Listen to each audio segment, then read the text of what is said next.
Hello friends, जय हिंद। This is Shweta. Welcome to my YouTube channel Gyan Kunj with Shweta में आपका स्वागत है। आई होप कि आप लोग बहुत अच्छे होंगे, स्वस्थ होंगे। और अगर आप लोगों ने मेरा चैनल सब्सक्राइब नहीं किया होगा तो please like and subscribe my channel. तो फ्रेंड्स, आज के वीडियो में हम सोलर सिस्टम के बारे में पढ़ेंगे, जो कि ज्योग्राफी से रहेगा। और एक एक करके सारे ही सब्जेक्ट के थ्योरी क्लास कराऊंगी मैं, और उससे रिलेटेड क्वेश्चन कराऊंगी। सारे ही टॉपिक क्लियर करवाना है क्या, क्योंकि एग्ज़ाम्स आने वाले हैं, सुपर टेट और टेट ये सब चीज़ें होने वाली हैं। तो प्लीज़ आप लोग वीडियो में अंत तक बना रहिएगा, और जाके आप प्लेलिस्ट जाके चेक करिएगा। वहाँ पे आप लोगों को हर एक सब्जेक्ट का प्लेलिस्ट मिलेगा।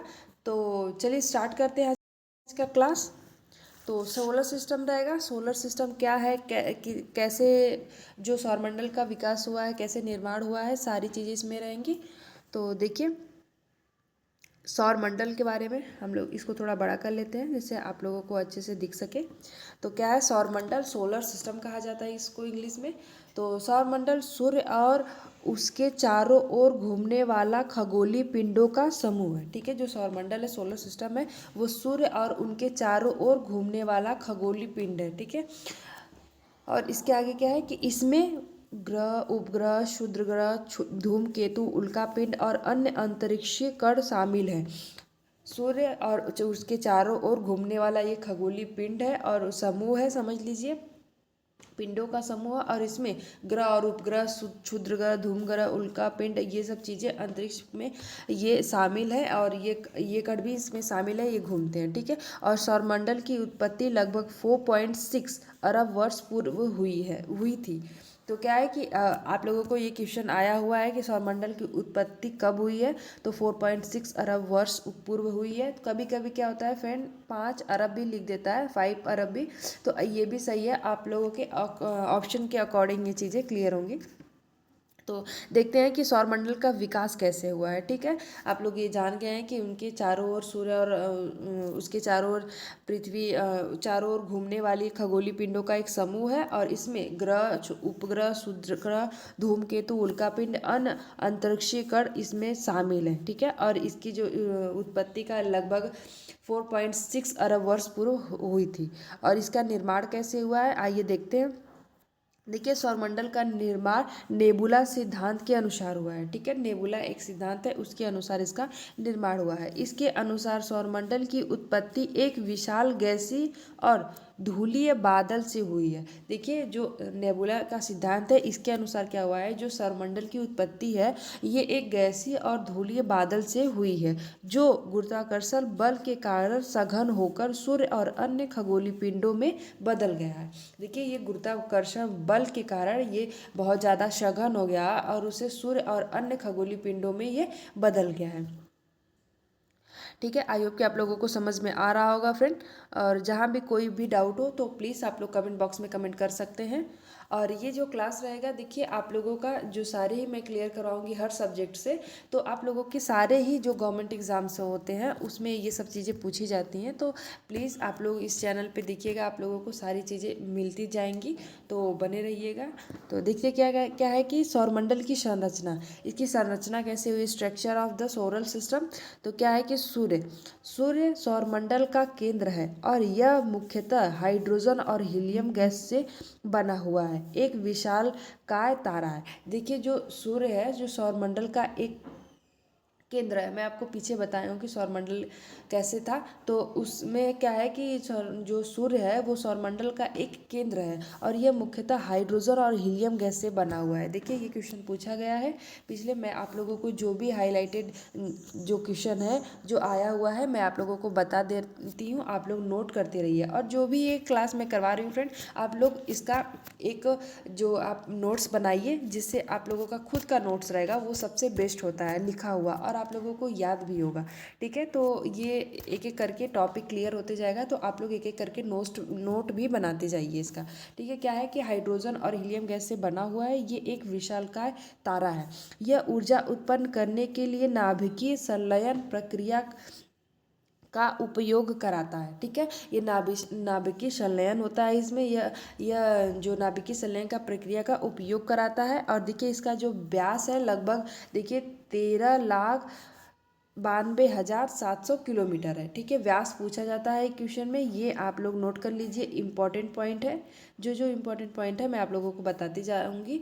देखिए, ये व्यास पूछा जाता है, 13,92,700 किलोमीटर है। और इसका जो द्रव्यमान है, द्रव्यमान कितना है, संपूर्ण सौरमंडल का लगभग 99.86% है। ठीक है, जो पूरे जो इसका द्रव्यमान है संपूर्ण सौरमंडल का, पूरे ही सौरमंडल का लगभग 99.86% है। ठीक है, और इसका जो देखिए तापमान क्या है, तापमान जैसे जो है सतह पर देखिए ये तो दिया गया है। देखिए ये सतह पर जो है 5,500 डिग्री सेंटीग्रेड है, और इसका जो केंद्र में है ये 1.5 करोड़ सेंटीग्रेड है, डिग्री सेंटीग्रेड है। देखिए इसका आप लोग ये अलग अलग है चीज़ें, इसका जो तापमान है सतह पर अलग है और केंद्र में अलग है। और देखिए क्या है, नेक्स्ट पॉइंट है, प्रकाश मंडल, क्रोमोस्फियर और कोरोना सूर्य के मुख्य भाग है। ठीक है, ये 3 पार्टों में डिवाइडेड है। मुख्य भाग है इसका सूर्य का, प्रकाश मंडल और क्रोमोस्फियर और कोरोना। और आगे देखते हैं, देखिए ग्रह के बारे में दिया गया है, प्लैनेट्स। ये क्या है कि सौरमंडल में कुल 8 ग्रह हैं। ठीक है फ्रेंड, पहले 9 ग्रह थे, लेकिन फिर बाद में घटाकर इसको 8 कर दिया गया। कैसे वो 9 था वो मैं भी आपको मैं पीछे बताऊंगी। अभी आगे क्या है कि जिन्हें उनकी कक्षा की स्थिति के आधार पर 2 भागों में बांटा गया है। उनकी जो कक्षा है फ्रेंड, ये ऐसे ऐसे करके रहता है, उसमें 2 भागों में डिवाइड किया गया है। और यहाँ पे ये सूर्य है। ठीक है, एक आंतरिक भाग होता है और एक बाहरी भाग होता है। पहले हम लोग आंतरिक भाग देखते हैं, इनर प्लैनेट्स। तो ये क्या है, ये ग्रह सूर्य के निकट स्थित है और इनकी सतह ठोस चट्टानी होती है। ठीक है, और ये जो आंतरिक भाग होता है, देखिए जैसे कि ये सूर्य है। ठीक है, और ऐसे ऐसे करके ये 4 जो है, 8 पूरे ग्रह होते हैं, 4 जो है आंतरिक भाग कहलाता है, और ये उसके बाद ये यहाँ से ये बाहरी भाग कहलाता है। तो आंतरिक भाग में वो ग्रह आते हैं जो सूर्य के निकट है। ठीक है, ये आगे वाला भाग। तो पहले क्या है, पहले बुध है, ये सबसे छोटा ग्रह है, सूर्य से सबसे निकट स्थित ग्रह है। ठीक है, जो बुध है वो सूर्य के सबसे ही पास ग्रह है। और सेकंड क्या है, शुक्र है, सबसे गर्म ग्रह है और पृथ्वी का जुड़वा ग्रह कहा जाता है। देखिए ये अभी मैं आप लोगों को ये आंतरिक भाग और बाह्य भाग के बारे में छोटा छोटा बता रही हूँ, ग्रहों के बारे में। और ये ग्रह को मैं नीचे डिटेल में भी पढ़ूंगी। ठीक है, आप लोगों को समझाऊंगी। तो क्या है कि पृथ्वी जैसे है, पृथ्वी जीवन की उपस्थिति वाला एकमात्र ज्ञात ग्रह है। ठीक है, पृथ्वी एक ऐसा ग्रह है जहाँ पे जीवन रहता है, जीव रहते हैं। और क्या है नेक्स्ट 4 क्या है कि मंगल लाल ग्रह कहा जाता है, जिसकी सतह पर लौह ऑक्साइड पाया जाता है। ठीक है, मंगल को ही लाल ग्रह कहा जाता है, मार्स। तो यहाँ पे ये क्वेश्चन पूछा गया है कि लाल ग्रह किसे कहा जाता है, तो देखिए मंगल को कहा जाता है। और ये हो गया आपका। देखिए बाहरी ग्रह क्या है, बाहरी ग्रह में आ गए हैं ये ग्रह जो सूर्य से दूर स्थित होते हैं और ज़्यादातर गैसों से बने होते हैं। ठीक है, बाहरी ग्रह में आ गए। तो बाहरी ग्रह में क्या है, बृहस्पति है, शनि है, वरुण सॉरी 4 है। तो देखिए कभी कभी आप लोगों को क्या होता है कि आप लोगों को सीरियल वाइज भी पूछ देता है कि जो सूर्य से दूरी के अनुसार ग्रहों का क्रम क्या है, ऐसे भी क्वेश्चन आते हैं। तो आप लोग बता सकते हैं सूर्य से दूरी के अनुसार ग्रह है, जैसे पहले बुध है, फिर शुक्र है। देखिए मैं यहाँ लिख देती हूँ, स्पेस तो छोटा है, लिखाता नहीं है। बुध है, फिर शुक्र है। ठीक है, मैं आप लोगों को बता दे रही हूँ, बुध, शुक्र, पृथ्वी, मंगल, बृहस्पति, शनि, वरुण। ये हो गया सूर्य से दूरी के अनुसार ग्रह। ठीक है, और जो सूर्य पृथ्वी से दूरी के अनुसार ग्रह होते हैं वो शुक्र होते हैं, मंगल होते हैं, फिर बुध होता है, फिर बृहस्पति होता है, फिर शनि, फिर फिर वरुण। ठीक है, ऐसे क्वेश्चन आते हैं, तो आप लोग इसको भी अच्छे से देख लीजिएगा। और बृहस्पति देखते हैं, बृहस्पति क्या है, सौरमंडल का, एक मिनट लोग उसको हटा दें। हाँ, बृहस्पति सौरमंडल का सबसे बड़ा ग्रह है और इसका एक विशालकाय लाल धब्बा है। ठीक है, बृहस्पति जो है ये पूरे ही 8 ग्रह में सबसे बड़ा ग्रह माना जाता है। नेक्स्ट शनि क्या है, शनि अपने सुंदर वलयों के लिए प्रसिद्ध है। ठीक है, इसमें जो रिंग्स होती हैं वो उसके लिए प्रसिद्ध है शनि।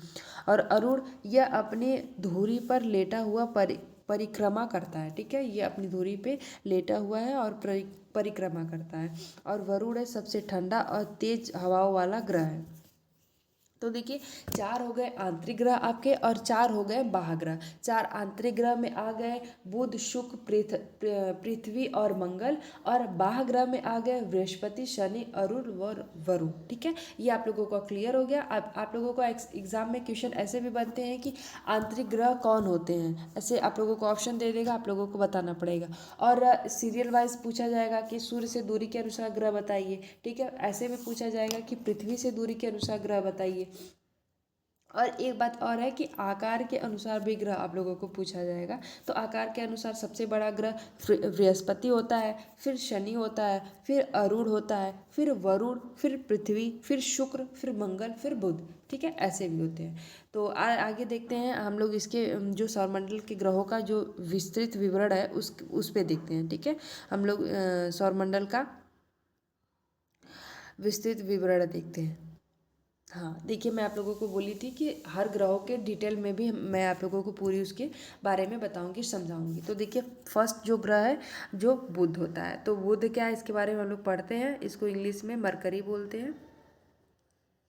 तो देखिए सौरमंडल का सबसे छोटा और सूर्य के सबसे निकट स्थित ग्रह है। देखिए ये जो बुध ग्रह है वो सबसे छोटा ग्रह सौरमंडल का माना जाता है। अनेकों बार ये क्वेश्चन पूछा गया है और हर एग्जाम्स में पूछे गए हैं।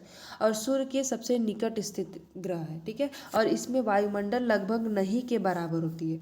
इसमें जो है बुध में वायुमंडल नहीं के बराबर होती है। और आगे देखते हैं, आगे क्या है कि जिससे यह दिन में बहुत गर्म और रात में अत्यधिक ठंडा रहता है, ठीक है। ये इसमें वायुमंडल लगभग नहीं के बराबर होता है, इसीलिए ये दिन में बहुत गर्म हो जाता है और रात में अत्यधिक ठंडा हो जाता है। तो गर्म कितना अधिकतर होता है तो 430 डिग्री सेंटीग्रेड तक ये गर्म हो जाता है। और रात में अत्यधिक ठंडा हो जाता है, ये माइनस में इसका तापमान चला जाता है। तो 180 डिग्री सेंटीग्रेड चला जाता है, ठीक है, माइनस में।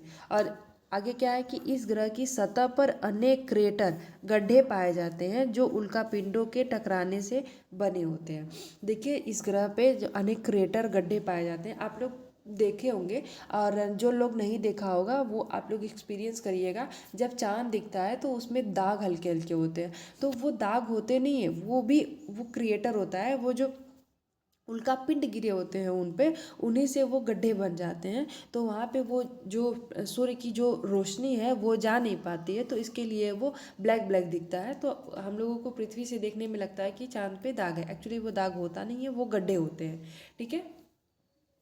तो आगे देखते हैं नेक्स्ट पॉइंट क्या है कि बुध पर एक वर्ष सिर्फ 88 पृथ्वी दिनों का होता है, ठीक है। जो बुध पर है एक वर्ष जो है वो 88 दिन का, जो पृथ्वी का 88 दिन है वहाँ का एक वर्ष होता है, ऐसे आप लोग मान लीजिए। और देखिए रोचक तथ्य क्या है, मैं आप लोगों को ये पॉइंट वाइज आप लोग नोट कर लीजिएगा।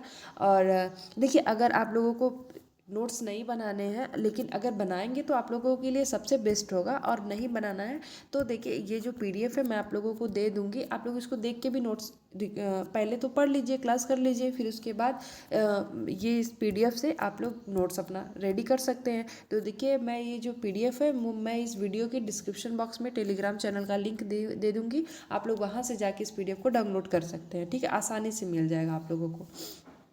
और रोचक तथ्य क्या है कि बुध ग्रह पर एक दिन सूर्य से सूर्योदय तक जो है 176 पृथ्वी दिनों के बराबर होता है, ठीक है। ये पृथ्वी का जो दिन है, एक जो बुध का एक दिन है वो इतने दिनों के बराबर होता है। तो ये चीज़ें हैं, ये सब आप लोग नोट करते रहिए, ये सब इम्पॉर्टेंट पॉइंट है, ये सब क्वेश्चन में पूछा जाता है। क्योंकि आप थोड़े हल्के क्वेश्चन नहीं पूछा जाता है क्लास में किसी भी एग्ज़ाम्स में।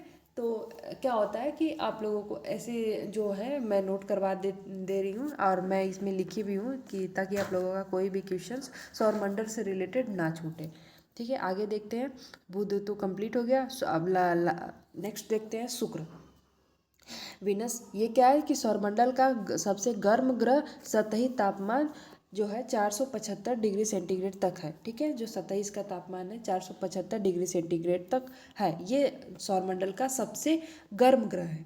और आगे देखते हैं, इसे भोर का तारा, मॉर्निंग स्टार इसे भोर का तारा मॉर्निंग स्टार और शांत तारा इवनिंग स्टार भी कहा जाता है। ठीक है, आप लोग इसको मान लीजिएगा कि जो इसको क्या कहा जाता है, ये भोर का तारा भी कहा जाता है। ये सब क्वेश्चन पूछे गए हैं, आप लोग ये जितने भी ये पॉइंट है ये आप लोग देखते रहिएगा, नोट करते रहिएगा, आप लोग अपने नोट्स में लिखिएगा। भोर का तारा, इसे शांत का तारा भी कहा जाता है शुक्र को। ठीक है, और आगे देखिए, आगे और ये जो शुक्र है ये पृथ्वी से भी दिखता है, और इसमें इससे क्या होता है, चमकीला ग्रह भी कहा जाता है। ठीक है, और इसे एक बात और कहा जाता है, प्रेशर कुकर के समान स्थिति पाई जाती है इसकी। तो आप लोग ये सब चीज़ें याद रख लीजिएगा। और नेक्स्ट क्या है, इसका वायुमंडल मुख्य रूप से कार्बन डाइऑक्साइड से बना है, और जिससे ग्रीन हाउस प्रभाव के कारण अत्यधिक गर्मी बनी रहती है। ठीक है, ये ग्रीन हाउस प्रभाव के कारण ये अत्यधिक गर्मी बनी रहती है, इसीलिए ये सबसे गर्म ग्रह माना जाता है। यह ग्रह पश्चिम से पूर्व की बजाय पूर्व से पश्चिम दिशा में घूमता है। देखिए, ये जो इसका जो रोटेशन है, हर ग्रह जो घूमता है वो पूर्व से पश्चिम से पूर्व की बजाय, जैसे जो हर ग्रह होते हैं वो पश्चिम से पूर्व की ओर घूमते हैं। ठीक है, और ये जो ग्रह है वो पूर्व से पश्चिम की ओर घूमता है, जिसे विपरीत घूर्णन भी कहा जाता है। ये क्वेश्चन भी पूछा गया है कि जो उल्टा ग्रह घूमता है, ठीक है, पूर्व से पश्चिम की दिशा में घूमने वाला ग्रह कौन सा होता है, तो शुक्र होता है। ठीक है फ्रेंड, और देखिए इसका जो इम्पोर्टेंट पॉइंट क्या है कि शुक्र ग्रह का एक दिन 243 पृथ्वी दिन के, इसके एक वर्ष 225 पृथ्वी दिन से लंबा होता है। ठीक है, तो आप लोग इसको नोट कर लीजिएगा। और देखिए पृथ्वी के बारे में देखते हैं, दो ग्रह तो कंप्लीट हो गए, एक बुध हो गया और एक शुक्र हो गया, और नेक्स्ट ग्रह क्या है, थर्ड क्या है, पृथ्वी है। अब तक ज्ञात एकमात्र ग्रह है जहाँ जीवन संभव है। ठीक है, अभी तक 8 ग्रहों में सबसे जहाँ पे पृथ्वी है, वहाँ पे एकमात्र ग्रह है वो जो है पृथ्वी है। इसका लगभग 71% भाग जल से ढका हुआ है। ठीक है, 71% यहाँ पे पानी से ये जो पृथ्वी है वो ढका हुआ है, इसलिए इसे नीला ग्रह भी कहा जाता है। ठीक है, इसलिए इसे नीला ग्रह भी कहा जाता है। पूछता है क्वेश्चन में कि नीला ग्रह किसे कहा जाता है, तो पृथ्वी को कहा जाता है। और आगे देखते हैं, इसमें वायुमंडल नाइट्रोजन जो है, वायुमंडल में जो नाइट्रोजन है वो 78% रहता है, और जो ऑक्सीजन है 21% रहता है। ये क्वेश्चन पूछा गया है क्वेश्चन फ्रेंड कि वायुमंडल में जो नाइट्रोजन है वो कितने परसेंट पाया जाता है, तो 78% पाया जाता है, और जो वायुमंडल में ऑक्सीजन है तो वो कितना परसेंट पाया जाता है, तो 21% पाया जाता है। ठीक है, अन्य गैसों से बना है जो जीवन के लिए आवश्यक है। इसमें एक प्राकृतिक उपग्रह चंद्रमा है। ठीक है, इसका एक ही उपग्रह है, वो चंद्रमा है। और एक बात पॉइंट नोट कर लीजिएगा आप लोग कि देखिए, जो बुध में और शुक्र में इन दोनों ग्रहों में कोई उपग्रह नहीं पाया जाता, और जितने भी ग्रह हैं सब सारे के उपग्रह हैं। देखिए, इसका जो पृथ्वी का उपग्रह है वो चंद्रमा एकमात्र उपग्रह है, जो प्राकृतिक उपग्रह है चंद्रमा उपग्रह। ठीक है, और देखिए रोचक तथ्य में क्या है कि पृथ्वी की धुरी 23.5 डिग्री झुकी हुई है। ठीक है, और इसमें जिससे ही मौसमों का परिवर्तन होता है, इसी से मौसम में परिवर्तन चेंजेस होते रहते हैं, और 23.5 पृथ्वी झुकी हुई है। और पृथ्वी के बारे में हम लोगों का क्लियर हो गया। अब फोर्थ देखते हैं, मार्स मंगल के बारे में। इसमें क्या है, इसे लाल ग्रह कहा जाता है क्योंकि इसकी सतह पर लौ ऑक्साइड पाया जाता है। ठीक है, पूछता है क्वेश्चन में कि लाल ग्रह किसे कहा जाता है, तो लाल ग्रह जो है वो मंगल को कहा जाता है, मंगल ग्रह को लाल ग्रह कहा जाता है। और वो लाल की होता है तो इसकी जो सतह पर और लौ ऑक्साइड आयरन ऑक्साइड पाया जाता है, इसी की वजह ये लाल होता है। और यहाँ सौरमंडल का सबसे ऊंचा ज्वालामुखी ओलंपस मांस और सबसे लंबी घाटी वैशल मेरिनेरिस, ठीक है, स्थित है। तो ये क्वेश्चन पूछा गया है, ओलंपस मांस कहाँ पे है, ये ज्वालामुखी किस ग्रह में पाया जाता है, तो मंगल पे पाया जाता है। और सबसे जो लंबी घाटी होती है वैलस मेरिनेरिस, वो कहाँ पे स्थित है, तो वो भी मंगल में स्थित है। ये पॉइंट नोट कर लीजिएगा, क्वेश्चन पूछा गया है। और नेक्स्ट पॉइंट क्या है कि इसके ध्रुवों पर जल की बर्फ पाई जाती है। ठीक है, जो इसके जो ध्रुव है उस पर जल की बर्फ पाई जाती है, जिससे यह भविष्य में मानव बस्तियों के लिए उपयुक्त हो सकता है। देखिए मंगल पे चीज़ें भेजी जा रही हैं, और वहाँ पे रिसर्च हो रहा है कि क्या क्या वहाँ पे हैं चीज़ें जो मिल रहा है वो उसको ला के लैब में टेस्ट हो रहा है, इस पे रिसर्च चल रही है, ठीक है। इसीलिए इसमें माना जाता है कि जो भविष्य में मानव बस्तियों के लिए उपयुक्त हो सकता है मे भी। तो यहाँ पे नेक्स्ट पॉइंट क्या है कि यहाँ दो छोटे प्राकृतिक उपग्रह हैं, फोबोस और डीमोस। देखिए मैं आपको बताई कि शुक्र और बुध का कोई उपग्रह नहीं है, शुक्र और बुध का कोई उपग्रह नहीं है। तो और जो है ये शुक्र का, सॉरी, ये जो मंगल का है, मंगल में फोबोस और डिमोस ये उपग्रह दो ग्रह होते हैं, और पृथ्वी में चंद्रमा उपग्रह है, ठीक है। और बुध और शुक्र में कोई उपग्रह नहीं है। तो और देखिए इसमें जो नोट्स में क्या आप लोग लिखेंगे, मंगल पे एक दिन लगभग 24.6 घंटे का होता है, जो पृथ्वी के दिन के समान होता है, ठीक है। यहाँ पे एक दिन लगभग कितने घंटे का होता है, 24.6 घंटे का होता है, ठीक है, जो कि पृथ्वी के एक दिन के समान है। और नेक्स्ट देखते हैं, नेक्स्ट क्या है। नेक्स्ट देखिए ये बृहस्पति के बारे में हम लोग देखते हैं।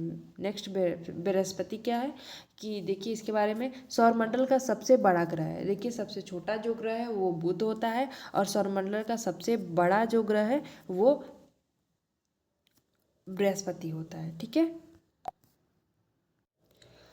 देखिए जिसका द्रव्यमान सभी ग्रहों के कुल द्रव्यमानों से 2.5 गुना अधिक होता है। देखिए इसका जो द्रव्यमान होता है वो सभी ग्रहों से 2.5 गुना अत्यधिक होता है। नेक्स्ट पॉइंट पे क्या है, इसमें एक विशाल लाल धब्बा जो एक 350 प्लस वर्षों से चल रहा तूफान है, ठीक है। इसमें एक लाल धब्बा है जो 350 प्लस वर्षों में, मतलब 350 सालों से भी अधिक वर्षों से चल रहा ये तूफान है। और इसमें 95 से अधिक ज्ञात उपग्रह हैं, जिसमें जो गैनीमीड सबसे बड़ा उपग्रह माना जाता है। देखिए इसमें जो है 95 से अधिक उपग्रह की खोज कर चुका है, लेकिन इसमें जो सबसे बड़ा उपग्रह होता है वो गैनीमेड को माना जाता है, जो, ठीक है, जो कि क्या है कि बुध ग्रह से भी बड़ा है। आप लोग आइडिया लगा सकते हो कि कितना बड़ा ये ग्रह होगा, जो एक उपग्रह है जो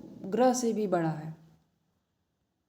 और इसमें क्या है नोट्स में कि बृहस्पति पर एक दिन मात्र 9.9 घंटे का होता है, जो सौरमंडल में सबसे तेज घूर्णन करने वाला ग्रह बनाता है, ठीक है। ये यहाँ पे पृथ्वी का जैसे 24 घंटे होता है एक दिन का, तो यहाँ पे कितना होता है, यहाँ पे 9.9 घंटे का होता है, ठीक है। मंगल में होता है 24.6 है घंटे का होता है वहाँ पे मंगल पे, तो जो कि पृथ्वी से मिलता जुलता है। नेक्स्ट ग्रह पे देखते हैं, नेक्स्ट ग्रह क्या है कि शनि। शनि के बारे में देखते हैं, यह अपने सुंदर वलय रिंग्स के लिए प्रसिद्ध है, ठीक है। शनि में जो वो रिंग्स लगती हैं तो उसके लिए प्रसिद्ध है। इसके वलय बर्फ और चट्टानों से बने हैं, ठीक है। और इसमें 146 ज्ञात उपग्रह हैं, ठीक है। 146 उपग्रह हैं, जिसमें सबसे बड़ा है टाइटन, जिसका अपना घना वायुमंडल है, ठीक है। ये इसमें जो सबसे बड़ा ग्रह है, शनि का सबसे बड़ा ग्रह माना जाता है। ये क्वेश्चन पूछा गया है फ्रेंड, ये इंपॉर्टेंट पॉइंट है, आप लोग इसको लिख लीजिएगा। शनि का सबसे बड़ा उपग्रह कौन सा होता है, तो टाइटन होता है। और इसमें कम से कम 146 उपग्रह ढूंढे गए हैं। और नेक्स्ट पॉइंट क्या है कि यह ग्रह कम घनत्व का होता है, और अगर इसे पानी में डाला जाए तो यह तैर सकता है, ठीक है। ये जो ग्रह है ये कम घनत्व का होता है, कम घनत्व का, कि अगर आप इसको पानी में डालेंगे ना तो ये तैरते रहता है। जो पानी में चीज़ें जिसका घनत्व कम रहता है वो पानी में चीज़ें तैरने लगती हैं, तो ये भी आप तैर सकता है। और इसका जो पॉइंट है वो क्या है कि शनि के वलयों की जो चौड़ाई है वो लगभग 2,42,000 किलोमीटर है, ठीक है। और लेकिन इनकी जो मोटाई केवल है 10 मीटर से कुछ किलोमीटर तक हो सकती हो, मतलब होती है, ठीक है। और नेक्स्ट ग्रह पे देखते हैं, सातवां जो ग्रह है अरूण ग्रह है। अरूण ग्रह क्या होता है कि यह अपनी धुरी पर 98 डिग्री झुका हुआ है। ठीक है, 98 डिग्री झुका हुआ है, जिससे ऐसा लगता है कि यह अपनी कक्षा में लेटकर घूम रहा है। ये इतना झुका हुआ है 98 डिग्री, जैसे लगता है कि ये लेट कर घूम रहा है। घूमता तो है लेकिन लगता है कि लेट के घूम रहा है अरुण ग्रह। और इसे जो है आइस जॉट भी कहा जाता है, क्योंकि इसका जो वायुमंडल मुख्य रूप से हाइड्रोजन, हीलियम और मीथेन से बना हुआ है। इसका जो वायुमंडल है फ्रेंड, वो हाइड्रोजन, हीलियम और मीथेन से बना हुआ है। क्वेश्चन आया हुआ है ये कि हाइड्रोजन, और जैसे इसका जो वायुमंडल मुख्य रूप से किससे बना हुआ है, तो हाइड्रोजन, हीलियम और मीथेन से बना हुआ है। ठीक है, और इसका जो हल्का नीला रंग मीथेन गैस के कारण ही होता है। ठीक है, और ये ग्रह हल्के नीले होते हैं, वो किस कारण से होते हैं, वो मीथेन गैस के कारण से होते हैं। और इसमें 27 ज्ञात उपग्रह है, जिसमें टाइटानिया और ओबेरॉन प्रमुख है। ठीक है, देखिए टाइटन जो था वो शनि का था, वो टाइटेनिया जो है और ओबेरॉन जो है ये प्रमुख रूप से अरुण का ग्रह है। और इसमें जो पूरे उपग्रह हैं, उपग्रह 27 होते हैं इसमें अरुण में, लेकिन जो सबसे प्रमुख है वो टाइटेनिया है, और अधिकतर ओबेरॉन भी नहीं है, अधिकतर ये क्वेश्चन ज़्यादा पूछा गया है टाइटेनिया। और आप लोग लेकिन दोनों याद कर लीजिएगा। और इसका जो मेन पॉइंट क्या है कि जो ग्रह, ये अरुण ग्रह है, जो जो सौरमंडल का सबसे ठंडा ग्रह है। ठीक है, जो सौरमंडल का सबसे ठंडा ग्रह माना गया है, तो अरुण को माना गया है, जिसका न्यूनतम तापमान 224 डिग्री सेंटीग्रेड तक जा सकता है। ठीक है, जो न्यूनतम माइनस में जाता है, लेकिन 224 डिग्री सेंटीग्रेड तक जाता है। ठीक है, अब बचा सबसे लास्ट ग्रह जो है वरुण। ठीक है, ये लास्ट ग्रह है 8 ग्रहों में से। इसके बारे में आइए देखते हैं हम लोग कि यह सौरमंडल का सबसे दूरस्थ ग्रह है। ठीक है, ये जो सौरमंडल का सबसे ही दूरस्थ ग्रह है, और यह सूर्य के चारों ओर अपनी कक्षा में पूरी करने में 165 पृथ्वी वर्ष लगता है। ठीक है, ये अपने कक्षा में घूमने में ये पृथ्वी का जो है 165 वर्ष लगता है, और यह सबसे तेज हवाओं वाला ग्रह है। यह सबसे तेज हवाओं वाला ग्रह है, जहां 2000 किलोमीटर प्रति घंटा तक की तूफानी हवाएं चल सकती हैं। ठीक है, 2000 प्रति किलोमीटर प्रति घंटा, मतलब 1 घंटे में 2000 किलोमीटर तक चल सकती हैं। आप लोग आइडिया लगा सकते हो कि कितना तेज हवाएं यहाँ पे चल सकती हैं। इसमें एक डार्क स्पॉट है जो एक विशाल तूफान है। ठीक है, इसमें जो है वरुण में एक डार्क स्पॉट है जो एक विशाल तूफान है।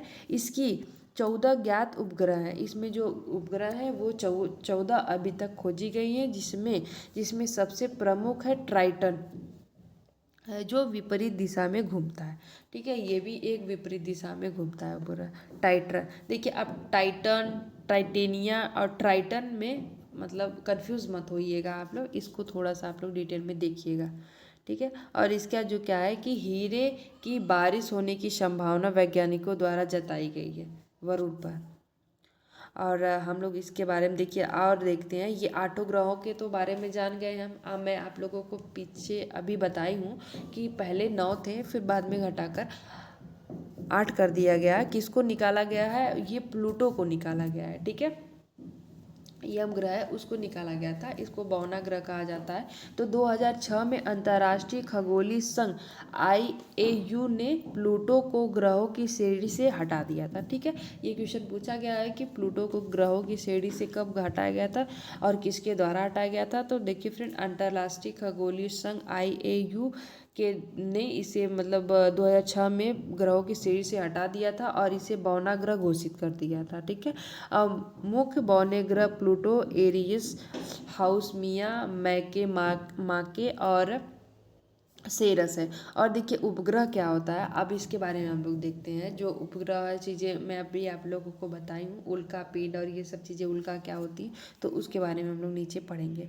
तो देखिए उपग्रह क्या है, ये छोटे खगोलीय पिंड है जो ग्रहों के चारों ओर परिक्रमा करते हैं। ठीक है, जो उपग्रह होते हैं ये ग्रहों के चारों ओर, देखिए ये तो सूर्य है और ये है ग्रह, ये घूमते रहते हैं सूर्य के चारों तरफ। लेकिन ये जो ग्रहों का भी एक परिक्रमा करता है जो उपग्रह होते हैं, और ये चारों ओर घूमते रहते हैं। और यही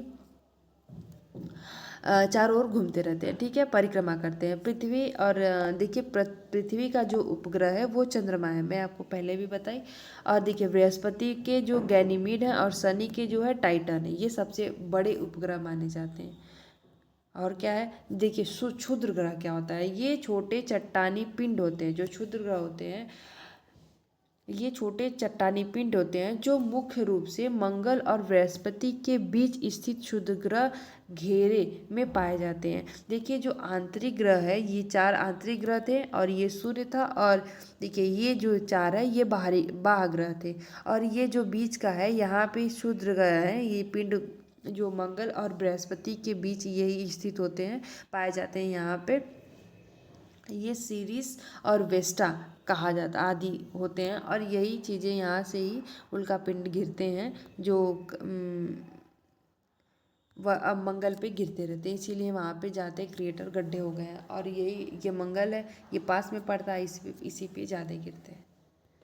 और क्या है, धूमकेतु। धूमकेतु क्या होता है, ये बर्फ, धूल और गैस से बने होते हैं और सूर्य के चारों ओर लंबी अंडाकार कक्षा में घूमते हैं। जब ये सूर्य के पास आते हैं तो इनकी पूंछ चमकने लगती है। उदाहरण हेली का धूमकेतु, ठीक है, जो हेली तारा होता है हेली का धूमकेतु होते हैं। ये जब सूर्य के पास आते हैं तो इनका जो पूंछ है वो चमकने लगती है, ठीक है।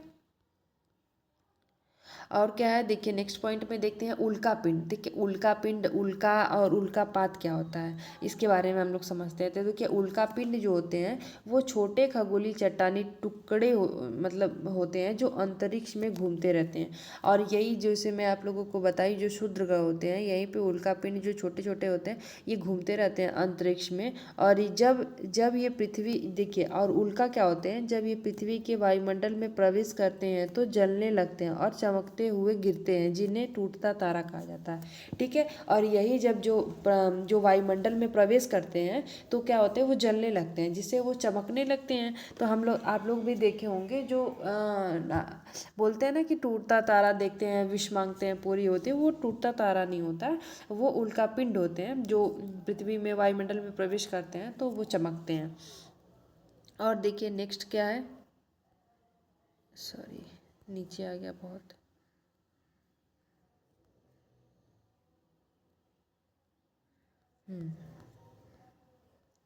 हाँ, उल्कापात देखिए क्या है, जो उल्का पृथ्वी की सतह तक पहुंच जाते हैं, और जो पृथ्वी की सतह तक पहुंच जाते हैं उसको उल्कापात कहा जाता है, ठीक है।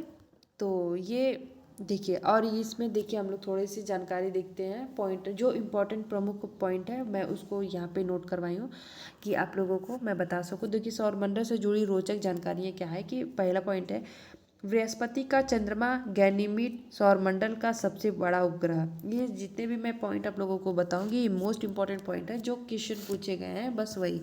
और देखिए नेक्स्ट पॉइंट क्या है, कि बुध पर एक दिन पृथ्वी के 17600 दिनों के लिए बराबर होते हैं, ठीक है। और ये क्या है, शनि का घनत्व इतना कम है कि यदि उसे पानी में रखा जाए तो वह तैर सकता है, क्वेश्चन पूछा गया है।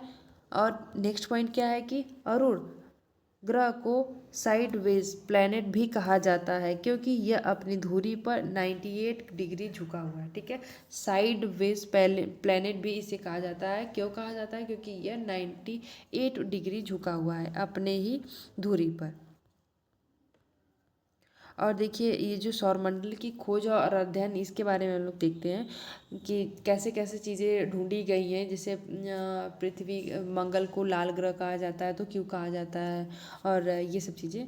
तो क्या है कि सौरमंडल का अध्ययन करने के लिए कई अंतरिक्ष मिशन भेजे गए थे, तो कौन कौन से भेजे गए हैं वो देखिए। ये सब क्वेश्चन आते हैं और आए भी हैं। वायेजर 1 और वायेजर 2, देखिए ये कब भेजा गया था, तो 1977 में नासा द्वारा भेजे गए, जिन्होंने बाहरी ग्रहों की जानकारी दी, ठीक है। ये बाहरी ग्रहों की जानकारी दी, ये जो भेजे गए थे अंतरिक्ष में मिशन के तौर पर। और सेकंड पॉइंट क्या है, कि क्यूरियोसिटी रोवर जो होता है वो मंगल ग्रह पर खोज करने वाला रोवर है। ठीक है, और नेक्स्ट पॉइंट क्या है, कैसिनी मिशन शनि और उसके उपग्रहों का अध्ययन करने वाला मिशन है। ठीक है, जो कैसिनी होता है। और क्या है कि पार्कर सोलर प्रोब सूर्य के बारे में जानकारी एकत्र करने वाला मिशन है। ये जितने भी मिशन भेजे गए थे उसका ये थोड़ा सा डिटेल है। ठीक है, और ये वीडियो यही समाप्त होता है फ्रेंड। आज का टॉपिक जो है सौरमंडल, तो मैं अपनी तरफ से तो पूरा ही ऐड करने की कोशिश की थी कि जितना कि इसमें क्वेश्चन बन रहा है सारे ही ऐड हो। तो देखिए ये टॉपिक ख़त्म हो गया थ्योरी का क्लास, तो मैं इससे रिलेटेड आप लोगों को क्वेश्चन भी करवाऊंगी नेक्स्ट वीडियो में। तो मैं आशा करती हूँ कि आप लोगों को ये वीडियो अच्छा लगा होगा, आप लोगों के लिए यूज़फुल रहे। तो आप लोग इस वीडियो को लाइक करिएगा, चैनल को सब्सक्राइब करिएगा। ठीक है, और ऐसे ऐसे ही थ्योरी मैं करके हर एक टॉपिक से आप लोगों को करवा दूँगी, जो आप लोगों के एग्ज़ाम में काफ़ी हेल्प करेगा। देखिए इस चैनल पे सी टेट और सुपर टेट की जो टेट की जो रिलेटेड जो जानकारियाँ हैं, क्लास है, वो सब चीज़ें प्रोवाइड होंगी आप लोगों को।